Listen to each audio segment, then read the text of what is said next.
Hi everyone, welcome to my channel. And as you may be aware, that this channel was created for legal awareness and updates, so do consider subscribing. And जो आज का हमारा जो topic है, वो topic basically हमारा है mutual जो डाइवोर्स से रिलेटेड।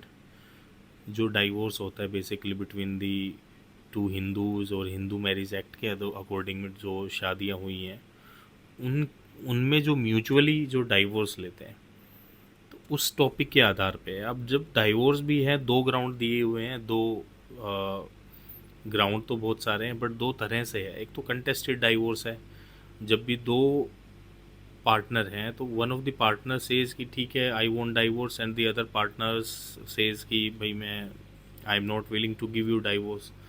तो एक पार्टनर जो है ग्राउंड बनाता है, मेंटल क्रूएलिटी है, उसमें बहुत सारे आपके फैक्टर्स हैं जो कंसिडर होते हैं। आप अलग अलग फैक्टर्स को लेके उनको ग्राउंड बना के you file a petition that I am my petition is falling under this section, और मेरे को जैसे फॉर एग्जांपल डाइवोर्स चाहिए। एंड अदर पार्टी जो है वो उसको रिस्पॉन्ड करती है, अदर पार्टी रिप्लाई फाइल करती है और आपका वो कंटेस्ट करती है कि नहीं ऐसा कुछ नहीं है, दी ग्राउंड आर फॉल्स।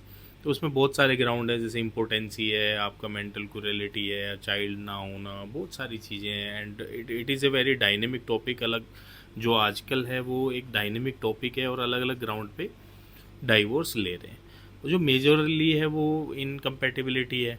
तो समटाइम्स क्या होता है कि बोथ पार्टीज एग्री, ठीक है जी, for the harmony for better future हम क्या करते हैं कि दोनों अपना जो है एक सेटलमेंट डीड बनाते हैं, एक सेटलमेंट आते हैं, एक सेम पेज पे आते हैं and then we file divorce.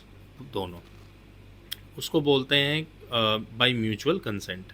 अब म्यूचुअली दोनों ने डिसाइड कर लिया है या अब दोनों की फैमिलीज ने डिसाइड कर लिया, ठीक है we do not want any kind of litigation, because prolong तो होती है। लिटिगेशन क्या होती है कि काफ़ी टाइम उसमें इन्वॉल्व होता है। तो समटाइम्स द पार्टीज एग्रीज कि भैया अब हमें टाइम नहीं लगाना and we have some better plans, या फिर जो भी स्पेसिफिक रीजन्स है अकॉर्डिंग केस टू केस। इसमें आप क्या होता है, दोनों पेटिशनर बनते हैं कि बिकॉज दोनों बोथ बोथ आर प्रेइंग कि भी हमें डाइवोर्स नहीं चाहिए, तो both are the petitioners. And उसमें अलग अलग जैसे क्लोज बनती हैं कि भैया सेटलमेंट डीड बन गई है as per the settlement this that, जो भी सेटलमेंट हुई है, and there is no connivance at all and the both the parties have agreed to dissolve the marriage. इसमें एक कॉन्सेप्ट भी आता है इरिट्रेवेबल, जो ब्रेक डाउन है उसका कॉन्सेप्ट भी आता है। बट बेसिकली बहुत praise before the honourable court कि आप हमें एक डाइवोर्स की डिग्री ग्रांट कर दीजिए। आगे बढ़ने से पहले मैं बेसिकली ये भी बताना चाहता हूँ कि समटाइम्स आई हैव सीन कि जब पार्टीज जो हैं समटाइम्स एग्रीमेंट बना लेती हैं, और एग्रीमेंट बना के कि भैया अब मेरा कोई लेना देना नहीं है, हमारी शादी हुई थी, अब हमारी शादी ख़त्म हो गई है, अब हमारा आगे से कोई लेना देना नहीं है, ये वो करके, और उसमें एग्रीमेंट पे साइन करके और सोचते हैं कि शादी जो है डिसॉल्व हो गई है। बट बेसिकली वो जो एग्रीमेंट है आपका in the eyes of law, as far as the dissolution of marriage is considered valid नहीं है, बिकॉज वो डिसॉल्व नहीं करता है, वो सिर्फ एक एग्रीमेंट है। ठीक है, जैसे एग्रीमेंट हमारा लगता है, सेटलमेंट डीड का एग्रीमेंट लगता है, मतलब बेसिकली वो एग्रीमेंट ही होता है। It's called settlement deed because the terms of settlement are being written in that deed. तो ये है कि भी आपका बेसिकली एग्रीमेंट बनाने से डिसॉल्व नहीं होगी मैरिज। आपको अगर स्पेसिफिकली जैसे डिसॉल्व करना है तो by the decree of court ही होगा, आपको कोर्ट में ही फाइल करना पड़ता है। I am talking about the marriages under Hindu marriage act. तो आपको डिसॉल्व करना ही करना पड़ेगा, स्पेसिफिकली आपको करना ही करना पड़ेगा, आपको कोर्ट में फाइल करना ही करना पड़ेगा। बहुत ज़्यादा जो हमारा कन्वेंशन जो चलता भी है, but it is not valid, because अगर आपको कल को बाहर जाना है या वीज़ा वूज़ा का आपको इशू आ सकते हैं, आपको प्रॉब्लम्स आ सकती हैं, तो it is better to file a petition. And भाई आपका म्यूचुअली तो हो ही गया, तो उसमें दो ही तो हियरिंग लगनी है, फर्स्ट पिटीशन सेकंड, मतलब फर्स्ट मोशन सेकंड मोशन, तो दो ही मोशन लग रहे हैं। तो it is always advisable, and always advisable क्या, वो तो लीगल तो वही है। तो इन केस भाई आपको अगर डिसॉल्व करना है तो आप थ्रू द कोर्ट जो है पिटीशन फाइल करेंगे, और ऑनरेबल कोर्ट ही जो है डिक्री, आप दोनों डिक्री को संभाल के रखेंगे, और वो हम हर जगह अप्लाई करते हैं, या डॉक्यूमेंट जब भी रिक्वायर्ड होते हैं वो प्रोड्यूस करते हैं और वही वैलिड है। तो म्यूचुअली में हम वापस आते हैं, म्यूचुअली में दोनों ने अप्लाई किया, तो बोथ आर दी पिटिशनर। और जो दो मोशन मैंने बता ही दिए कि उसमें फर्स्ट मोशन होता है। फर्स्ट मोशन में पार्टीज से पूछते हैं कि भैया आप कब अलग रह रहे थे, या क्या ग्राउंड है, अब अलग तो नहीं रहना, या आपका कुछ लेन देन पेंडिंग तो नहीं है। इस प्रकार से जनरल क्वेश्चन आपसे पूछेंगे, भैया मैरिज कब हुई थी, और आपके जो है वो हियरिंग ख़त्म हो जाएगी, नेक्स्ट डेट आपको दे दिया जाएगा। जो 6 महीने का कूलिंग पीरियड है, इसमें एक कॉन्सेप्ट है कि भैया 6 महीने तक आप जो दूसरा मोशन फाइल नहीं कर सकते, बट जजमेंट आ गई है कि अब अगर इरिट्रीवेबल ब्रेकडाउन ही हो गया, वो मैरिज कंटिन्यू करनी ही नहीं है, तो it's a kind of torture for both the parties to continue. तो वो तो जितना जल्दी ख़त्म हो जाए उतना ही बेटर है। तो ये कॉन्सेप्ट है, लेकिन जैसे वैसे कूलिंग पीरियड का कॉन्सेप्ट बहुत ही जेन्युइन कॉन्सेप्ट था। वो ये था कि भैया हमारा जो मैरिज एक्ट है, हिंदू मैरिज एक्ट है, वो भी बेस्ड है ऑन कस्टम्स, और कस्टम्स हमेशा मैरिजेस को प्रोटेक्ट करने के लिए थे।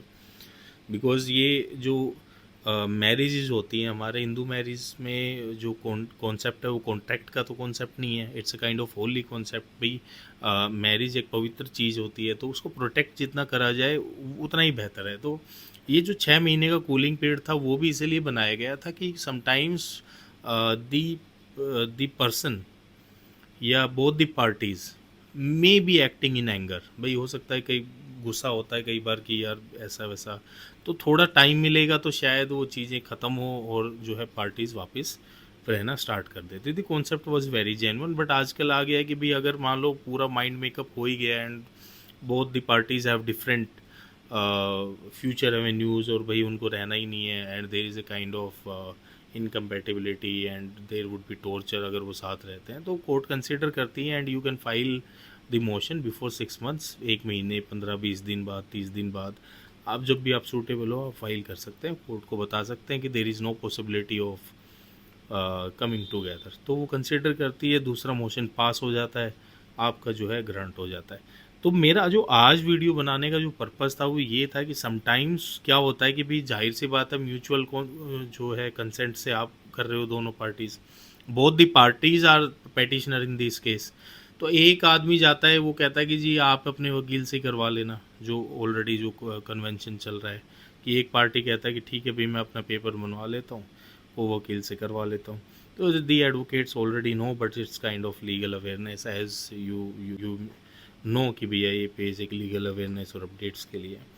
तो I have seen many times कि एक ही एडवोकेट क्या करता है, वो चले जाता है, वो कहता है कि जी मैं ही दोनों को रिप्रेजेंट कर रहा हूँ, जो कि गलत भी बात नहीं है। बट बेसिकली इसमें ध्यान ये रखना है कि पेटिशनर देखो दो हैं, तो जाहिर सी बात है एडवोकेट भी दो होंगे, ठीक है।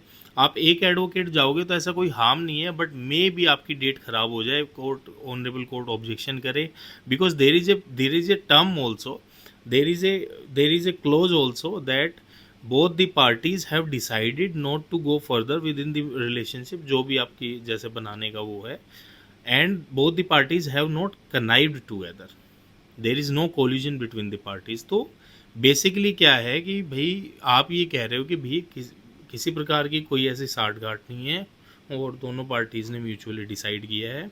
तो बेसिकली यू आर सेइंग कि भैया बोथ पार्टीज, तो दी पार्टीज आर डिफरेंट, दो पार्टीज है, तो दो पार्टीज को रिप्रेजेंट करने के लिए दो प्लीडर्स आप चाहिए। बेसिकली जो है वो आप भाई अपने जूनियर सीनियर या किसी फ्रेंड को कह सकते हो।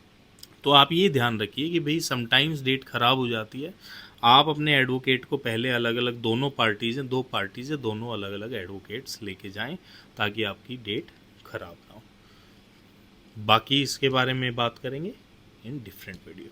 सी यू, थैंक यू।